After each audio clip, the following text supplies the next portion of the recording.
Under Oklahoma state law, multiple occupancy restrooms, locker rooms are exclusively for the use of the male sex or the exclusive use of the female sex. So Oklahoma protects spaces for girls and for boys separately. It also includes in that statute that students, teachers, staff members, anybody visiting the building must abide by these laws.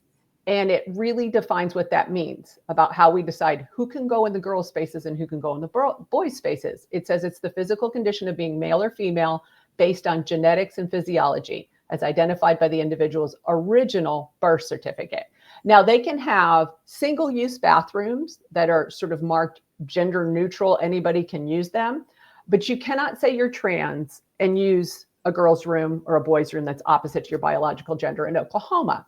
Now, compliance to this law, when we think about teachers now that we may not know their real biological gender, is assigned to these regional accreditation officers. So that's a group of 8 to 12 people that are working at the Oklahoma State Department of Education, and they are assigned to certain areas, and they go to the districts and they ensure compliance in different areas based on the statutes.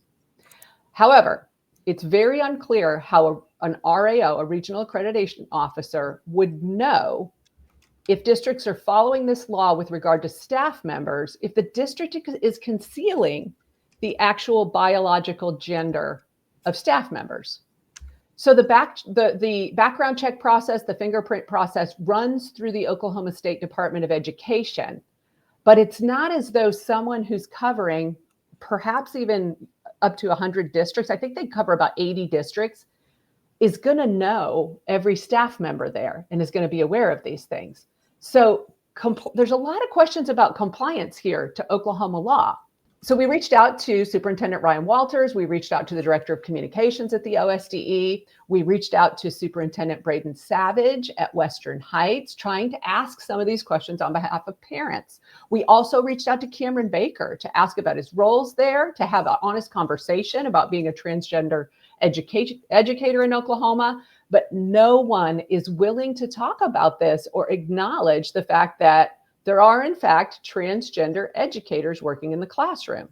We even asked the OSDE, is that allowed under the rules and policy? Are you allowed to cross-dress while you're teaching Oklahoma public school children? Are you allowed to represent yourself as the other gender? And no one wants to talk about it. This is a rarity to reach out to this many people and no one respond.